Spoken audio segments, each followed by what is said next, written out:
Assalamu alaikum wa rahmatullahi wa barakatuh les frères et sœurs. Donc ce soir, je viens vers vous pour, comme promis, alhamdoulilah, euh, développer ce que j'avais promis pour ce soir. Donc c'est parti, on va commencer sans plus tarder. Donc cette vidéo est dans la continuité des deux vidéos que j'avais fait précédemment en réponse aux éditions Tata Merde. Et j'ai fait des petites recherches. C'était des idées que j'avais déjà dans la tête. C'était une vidéo que j'avais envie de faire depuis un moment.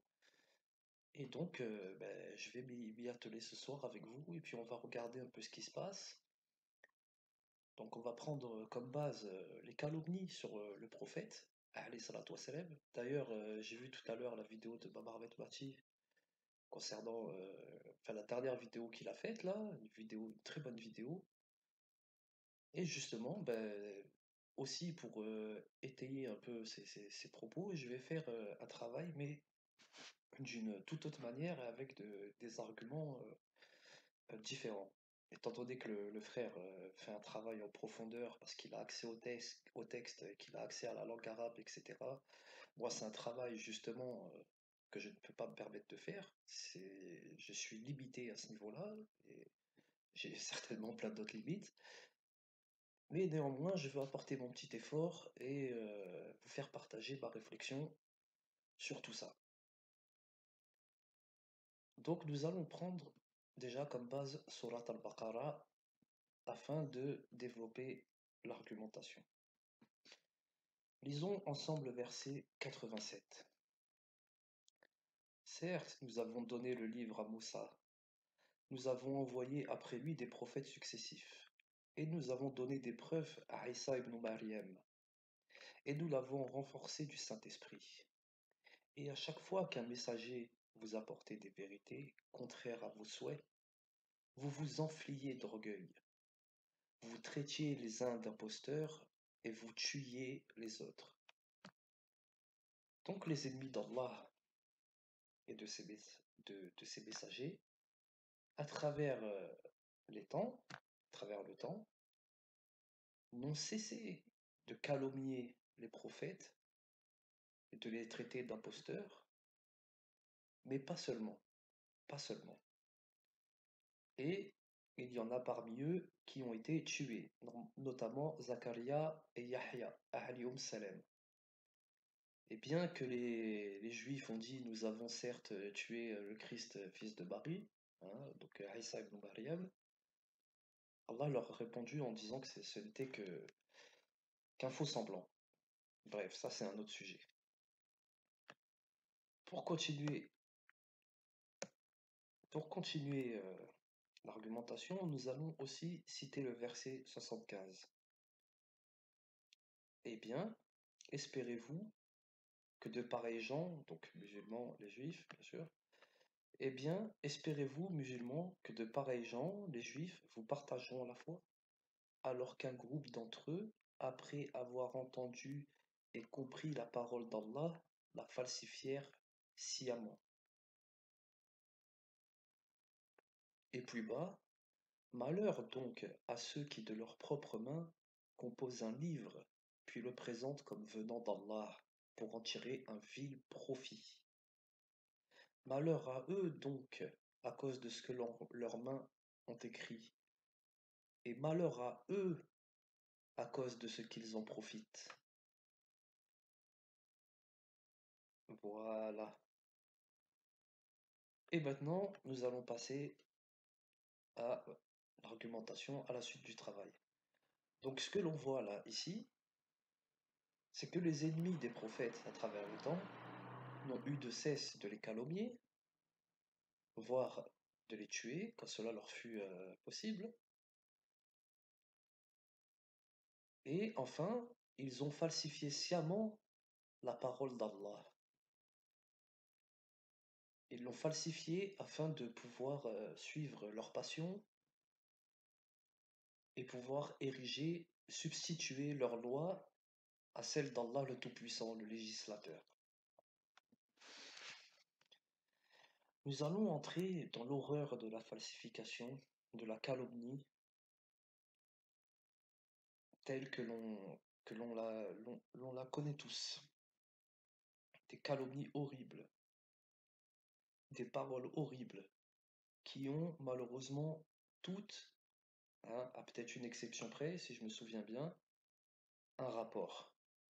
Et nous allons développer à partir de là pour montrer que les hadiths dans les livres de sources,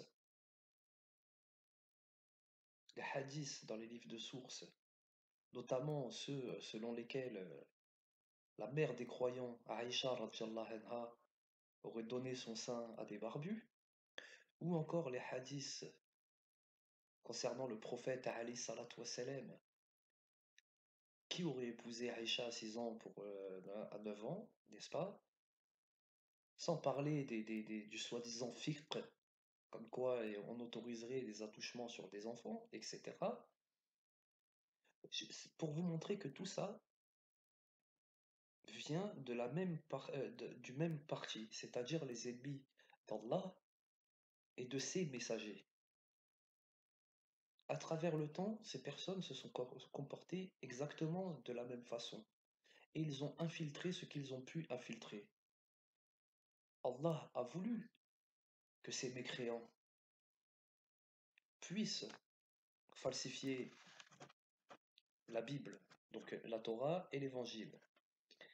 Leur a laissé la possibilité de faire cela, pour des raisons bien sûr qui lui appartiennent et qui sont justes, n'est-ce pas? Et d'ailleurs, on peut aussi noter que c'était des religions qui n'étaient destinées qu'à la communauté vers laquelle elles étaient descendues. C'est-à-dire, par exemple, Moussa n'est descendu que pour Banu Israël, et Daoud aussi, et tous les prophètes qui suivirent jusqu'à Aïssa alayhi salam. Et d'ailleurs, tous les prophètes de l'histoire ne sont descendus que pour leur communauté respective, jusqu'à qu'Allah fasse descendre la religion seule, unique pour l'humanité tout entière. Donc ça, c'est une constatation connue de tous. Voilà. Donc c'est une des raisons pour lesquelles Allah les a laissés falsifier les livres sacrés qu'il avait fait descendre auparavant, n'est-ce pas? Donc, nous allons voir que ces personnes ont toujours utilisé les mêmes procédés afin de nuire à la réputation des prophètes et des messagers alayhim salam. Commençons par un blog que j'ai trouvé très intéressant, avec des comparatifs entre les calomnies qui sont descendues sur les prophètes et les réponses qu'apporte le Coran. Alors certes, on pourra toujours pinailler sur un ou deux trucs, mais on va laisser ça de côté parce qu'il faut qu'on soit tous ensemble contre les ennemis d'Allah et de son messager. Et je trouve que c'est un article, ma foi, très intéressant et on va s'y atteler ensemble. Donc, voyons ce qu'il y a un peu dans la Bible et voyons comment répond le Coran et voyons à qui sont destinées ces calomnies et ces horreurs que l'on peut trouver dans la Bible. Donc dans la Bible, Dieu ordonne à oser. Alors oser, je ne sais pas à qui ça correspond. D'accord? Donc si quelqu'un le sait, qu'il me le mette dans les commentaires et ce sera toujours une chose à savoir. Ça fera de la culture, entre guillemets. La première fois que l'Éternel adressa la parole à Osée, l'Éternel dit à Osée, va prendre une femme prostituée et des enfants de prostitution, car le pays se prostitue. Il abandonne l'Éternel. Déjà, c'est un peu surprenant. Mais vous verrez, c'est pas le plus grave. Le Coran enseigne, ne suivez pas les pas du diable, car il est vraiment pour vous un ennemi déclaré. Il ne vous commande que le mal et la turpitude, et de dire contre Allah ce que vous ne savez pas. Voilà. Donc là, en fait, on est en train de montrer que dans la Bible, ce qu'ils appellent l'Éternel, hein, dit à Osée, va prendre une femme prostituée et des enfants de prostitution, car le pays se prostitue, il abandonne l'Éternel. Donc encore ça, dans l'interprétation du verset, je voudrais pas être malhonnête, donc on va dire que peut-être, on va dire, pour pas vraiment se tromper, il y a deux possibilités. soit selon ce verset, Dieu, enfin, même, je peux même pas oser dire ça, c'est chaud, franchement, c'est chaud. Soit on aurait dit à oser d'aller chercher des prostituées pour faire je sais pas quoi, ou soit Dieu aurait dit à oser d'aller chercher des prostituées, des enfants de prostituées pour, je sais pas moi, les guider ou quoi, pourquoi pas. C'est pour ça c'est dangereux d'aller truquer dans les versets bibliques. Je comprends pourquoi le prophète, alayhi salatu wassalam, a dit de les interroger sur rien. Je comprends. Donc on va passer sur ça. On va dire oser, bon, ça prête à confusion, on va dire c'est bon. Maintenant allons-y. La Bible accuse Noé de s'être enivré et d'avoir maudit son fils Canaan, l'ancêtre des Noirs. C'est ainsi que sa descendance devienne esclave. Donc Noé commença à cultiver la terre et planta de la vigne et but du vin, s'enivra et se découvrit au milieu de sa tente. Cham, père de Canaan, vit la nudité de son père, et il le rapporta dehors à ses deux frères. Alors Sem et Japheth prirent le manteau, le mirent sur leurs épaules, marchèrent à reculons et couvrirent la nudité de leur père. Comme leur visage était détourné, ils ne virent point la nudité de leur père. Lorsque Noé se réveilla de son vin, il apprit ce que lui avait fait son fils cadet. Et il dit, maudit soit Canaan, qu'il soit l'esclave des esclaves de ses frères. Vous vous rendez compte? Et encore, ça va plus loin. Si vous faites vos recherches, si vous faites vos recherches, j'ai oublié de mettre la page, justement. J'ai oublié de mettre le commentaire de ce verset. Je vous le mettrai peut-être à part, ou je vous mettrai un lien dans la vidéo, Inch'Allah. Donc, certains commentateurs de ce verset disent que Cham a carrément, enfin voilà, avec Noé, avec son père, quoi. Carrément, quoi. Eu des relations homo-incestueuses avec son père. Voilà. Voilà ce que certains commentateurs ont osé dire sur ça. Donc c'est quand même chaud. Et il dit, maudit soit Canaan, qui soit l'esclave des esclaves de ses frères. Vous vous rendez compte que là, en parlant de Canaan, vous savez de qui il parle? Il parle des peuples, enfin des frères africains. Voilà. Hein, de ce que les gens appellent les blacks aujourd'hui. Les blacks, le black power. Pas de black, vous êtes africains, les gars. Africains d'Afrique. Hein, avant, c'était les Numides, les Abyssiniens, etc. Il y avait plein de noms de tribus. Hein. Vous n'êtes pas seulement noirs, d'accord? C'est des conneries, ça. Mais bref, là n'est pas la question. Et en gros, donc à cause de la malédiction supposée de Nouh sur Canaan, eh ben, tous les frères africains par la suite sont devenus des esclaves à cause de cette malédiction. Or, on sait que enfin, c'est complètement ridicule, c'est complètement fou. C'est complètement faux. Je veux dire, les descendants de Canaan, ils ont rien demandé, eux. Et d'ailleurs, Nouh, déjà, pour commencer, enfin, vous vous rendez compte? Nouh, enfin, a'oudou billah. Chez eux, Noé, ils s'en pèguent, voilà, ils se tapent une bouteille de vin, ils tombent par terre, à poil, et ses fils, ils le voient. Et les commentateurs, ils viennent et ils rajoutent par-dessus des histoires en dessous de la ceinture. D'accord? On va continuer encore. Donc, bien entendu, le Coran el-Karim, on lit dedans, Nouh en effet fit appel à nous qui sommes le meilleur répondeur, qui exauce les prières. Et nous le sauvâmes, lui et sa famille, de la grande angoisse. Et nous fîmes de sa descendance les seuls survivants. Et nous avons perpétué son souvenir dans la postérité. Paix sur Nouh dans tout l'univers. Ainsi récompensons-nous les bienfaisants. Et il était certes un de nos serviteurs croyants. Voilà. Donc, Allah, il lave Nouh de toutes ces histoires. Y a pas, ça n'existe pas là, ces histoires chez nous là. D'accord? Est-ce que pour autant, parce que là, il s'agit de quoi? Il s'agit de falsification. Donc nous, si on est débiles, comme les kofars qui vont dans Bukhari, et qui tombent sur des hadiths compliqués, hein, enfin, c'est dégueulasse, des paroles dignes de ce genre de verset, des paroles dignes de ce genre de verset. Vous verrez, parce qu'on n'a pas fini, on va de plus en plus bas en fait, dans la perversion. Si on trouve ce genre de hadith, hein, qui tape aussi en dessous de la ceinture. Si on était aussi bête que ces koufars, qu'est-ce qu'on ferait? Si on était aussi incroyant que ces pseudos, ceux qui se disent soldats de Jésus, n'est-ce pas, monsieur édition Tata Merde? Si on était bête comme vous, qu'est-ce qu'on ferait? On irait voir le verset, voilà, et on ferait comme vous. Ah ben Noé, c'était un ivrogne qui s'en pégait, qui tombait à poil par terre. Voilà. Si on était bête comme vous, c'est ce qu'on ferait. Mais nous, alhamdoulilah, on a le Coran al-Karim.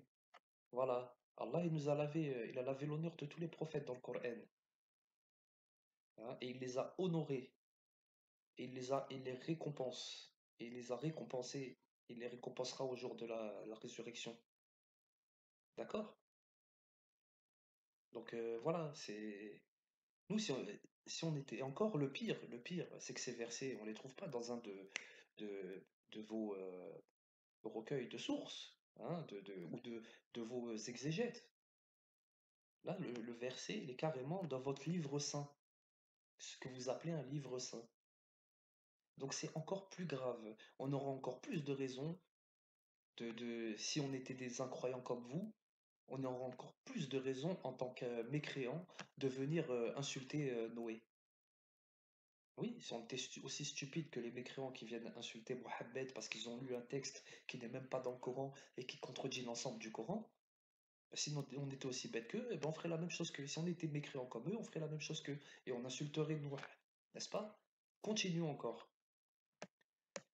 La Bible accuse le prophète Lot d'inceste avec ses filles. Lot quitta Tsoar pour la hauteur, et se fixa sur la montagne avec ses deux filles, car il craignait de rester à Tsoar. Il habita dans une caverne, lui et ses deux filles. L'aîné dit à la plus jeune, notre père est vieux, et il n'y a point d'homme dans la contrée, pour venir vers nous selon l'usage de tous les pays. Viens, faisons boire du vin à notre père, et couchons avec lui, afin que nous conservions la race de notre père. Elles firent donc boire du vin à leur père cette nuit-là, et l'aîné allait se coucher avec son père, et blablabla, voilà, et lui il a rien vu, elle a fait ce qu'elle avait à faire. Franchement, c'est insupportable. Voilà. Donc là, carrément, on apprend que l'autre, il était avec ses filles, elles l'ont fait boire, lui, il a bu tranquille, avec ses filles, elles l'ont fait boire le vin, impeccable, tout va bien. Il est tombé raide, et elles se le sont fait. Voilà. Quel est encore le point commun avec les histoires qui circulent, les histoires dégueulasses qui circulent sur le prophète alayhi salatu wassalam, et sur son épouse, c'est que ça tape toujours en dessous de la ceinture dans les histoires de sexe, ou au moins dans des choses sexualisées. Toujours, toujours, toujours, toujours. Comme l'histoire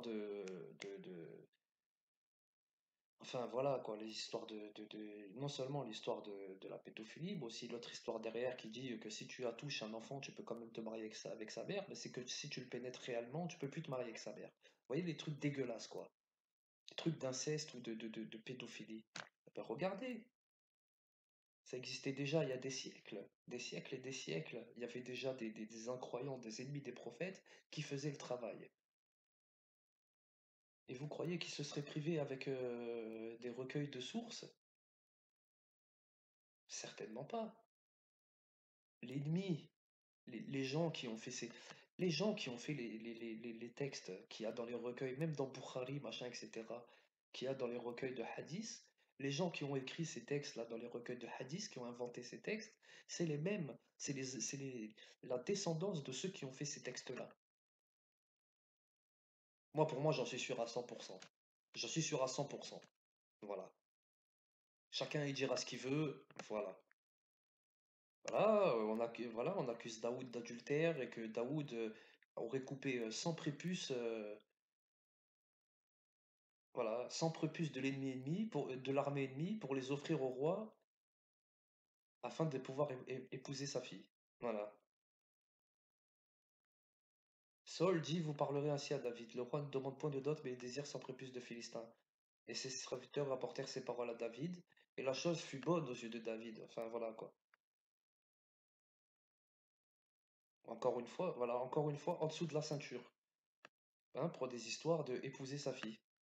Encore, le roi Souleyman, alayhi salam. Le roi Salomon aima beaucoup de femmes étrangères et ces femmes détournèrent son cœur.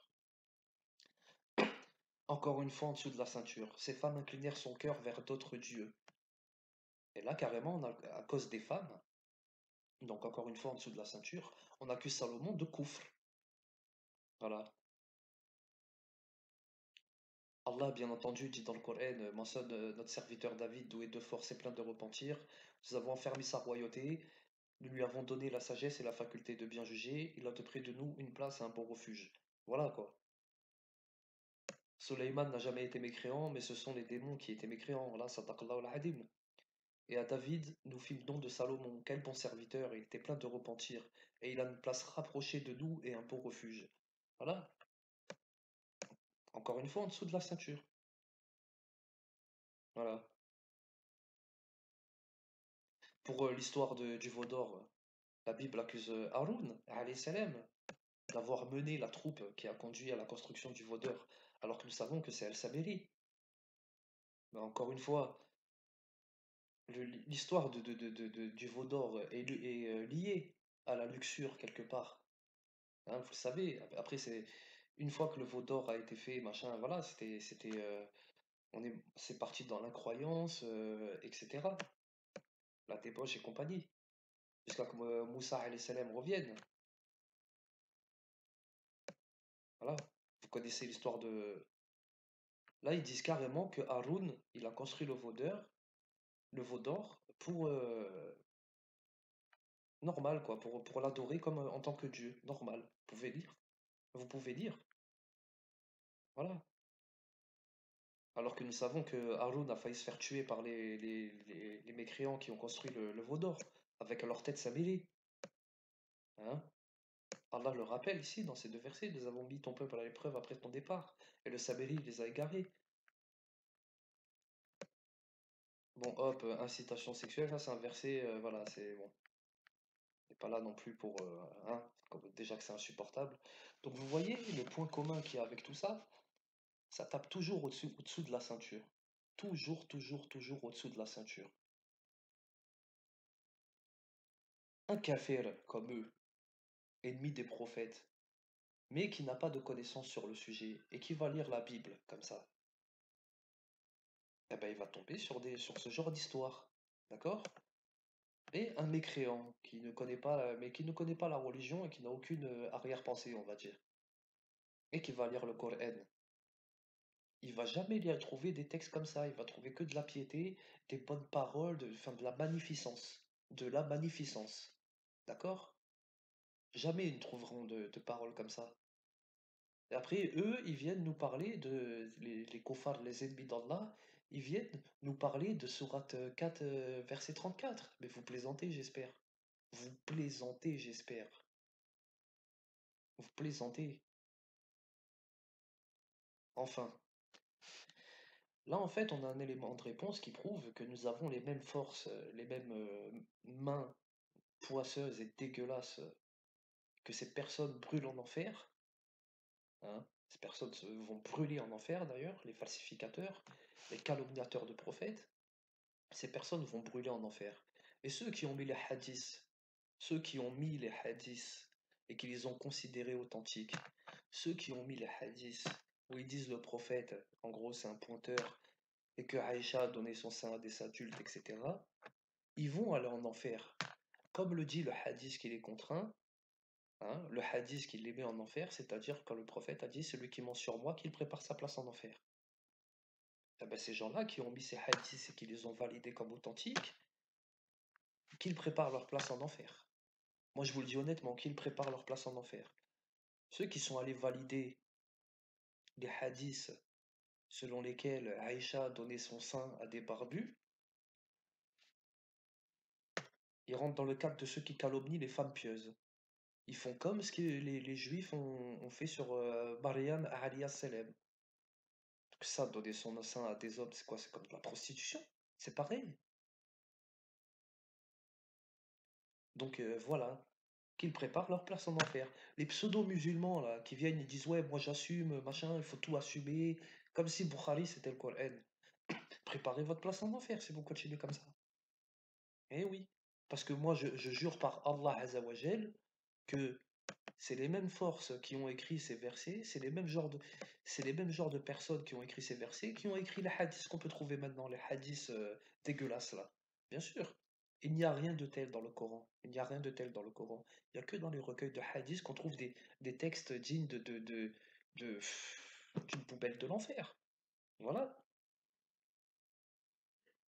Vous en voulez encore de la calomnie? Ouais, quelques extraits du Talmud. Hein. Donc cet ignorant, il me dit oui, mais moi je suis pas juif, blablabla, je suis chrétien, on reconnaît pas le Talmud. Oui, mais le Talmud, qu'est-ce que c'est? Le Talmud, c'est le commentaire de la Torah. Ça explique la religion juive, c'est un genre de tafsir, mais avec plus de paramètres dedans. C'est censé expliquer la Torah. C'est fait par des savants juifs. D'accord? Donc c'est un rapport direct avec la Torah. Et vous, les chrétiens, que vous le vouliez ou non, vous avez un rapport direct avec la Torah. Et oui. Et d'ailleurs, Jésus, celui que vous appelez Jésus, c'est-à-dire Aïssa alayhi salam, lui, il est descendu pour le peuple juif. C'est vous après qui avez transformé ça en chrétien. Ah, ensuite, Saul de Tarse après est venu avec, je veux dire, comment ça s'appelle? Je veux dire, quand on lit ce genre de verset là, vous voyez, on se croirait dans la mythologie grecque ou mythologie romaine, avec plein d'orgies de partout, d'histoires de, vous savez, le complexe d'Oedipe, tout ça. On est dans le même délire en fait. C'est affligeant. Regardons, regardons un peu de Talmud. Donc il est autorisé d'avoir des rapports sexuels avec une fille de 3 ans et un jour. Tiens, tiens, tiens, tiens. Encore, Jésus adultère. Enfin, voilà, il est permis de divorcer avec votre femme si vous voyez une plus jolie fille vierge et attirante, même si elle n'est âgée que de 3 ans. Tiens, tiens, encore en dessous de la ceinture. Jésus a été, enfin, Marie, ah là là, ah là là là là là là. Voilà, le disciple de Jésus mérite d'être tué. Même le meilleur des goyim devrait être abattu. Les femmes juives sont contaminées par la simple rencontre des non-juifs. Il n'est pas bon de parler aux femmes, pas même votre propre femme. Un non-juif est comme un chien. Manger en présence d'un non-juif, c'est comme manger avec un chien. Vous pouvez tuer un incroyant avec vos propres mains. Si un goyim frappe un juif, il faut le tuer, car c'est comme frapper Dieu. L'usure peut être appliquée et pratiquée sur les non-juifs. Si un juif... Voilà, enfin, le sentier du diable, quoi. Le sentier du diable. Voilà. Vous voyez, c'est semblable à des textes qu'on peut trouver aussi. Vous savez, hein, les recueils de hadiths, quelquefois, c'est pas plus éloigné que le Talmud, hein, honnêtement. Ah oui, quand on voit ce qu'on y trouve des fois, honnêtement, voilà, voilà. Mais la différence entre nous et vous, hein, je parle des pseudo-patriotes, là, édition Tata Merde et compagnie, toute la clique de merde, là. La différence entre nous et vous, c'est que nous, quand on va dans le Coran, ce qu'il y a les trucs dégueulasses que l'on peut trouver dans les recueils de sources, de hadiths, est complètement contredit par le Coran. Le Coran ne montre que pureté et piété. Tandis que dans les recueils de hadiths, parfois on tombe sur des trucs qui viennent du diable. Voilà, n'ayons pas peur des mots. Tandis que vous, on regarde le Talmud, on regarde la Bible, et finalement on se dit, ben, parfois c'est pas si différent, ça se contredit pas tellement. Vous voyez ce que je veux dire? Voilà, enfin, voilà, si on était cons comme vous, par exemple, quand les calomnies sur Jésus, voilà, par exemple, les calomnies sur Jésus, sur Isa alayhi salam, hein, imaginons que moi je suis comme comment Alain, pourquoi je l'appelle Alain? Jean Romerde. Admettons que je sois comme Jean Romerde. Je feuillete le Talmud, je tombe sur ça. Bah, je fais comme Jean Romerde des Raptons Obscurs. Alors, si je suis un ennemi des prophètes comme eux, je regarde ça, je dis, bah vous voyez, c'est écrit, c'est bon, c'est vrai, c'est écrit, c'est vrai. Et ne me parlez pas de... Je vous le dis honnêtement, vos chaînes de transmission, ne me parlez pas de chaînes de transmission. Ce- Mettez-les-vous dans votre cul, vos chaînes de transmission. C'est le Coran. La science, elle vient du Coran. Elle vient pas de Abdel a dit que Rachid a dit que Hamid a dit que le prophète a dit. D'accord? Ça, c'est pas la science. Alors certes, il y a des hadiths qui sont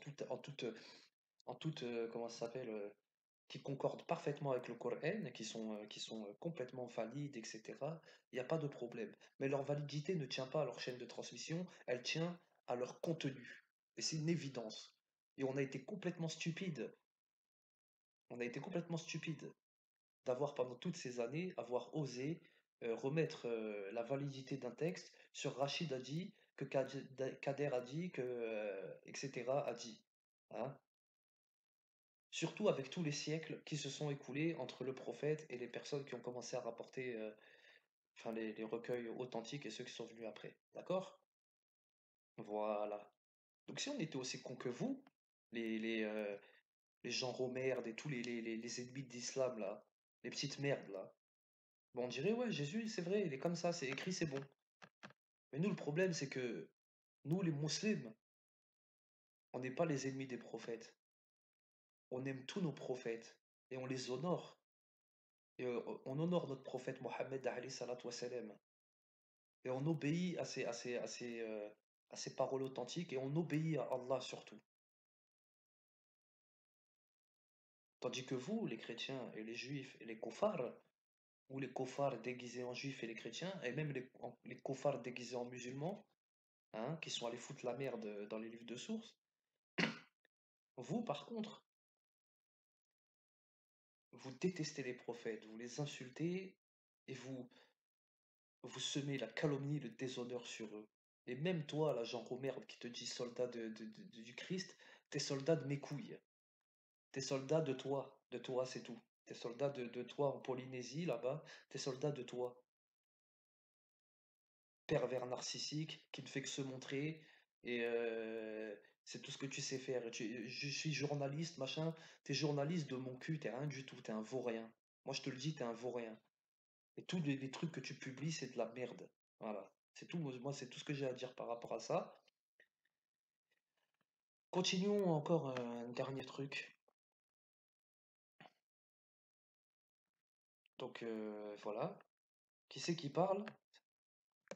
Bon, les frères et les sœurs qui se tiennent informés comment ça s'appelle, de ce qui se passe un peu chez Yahoud, regardent, sont obligatoirement tombés sur le Rav Ron Shaya. Donc là, c'est le Rav Ron Shaya qui parle.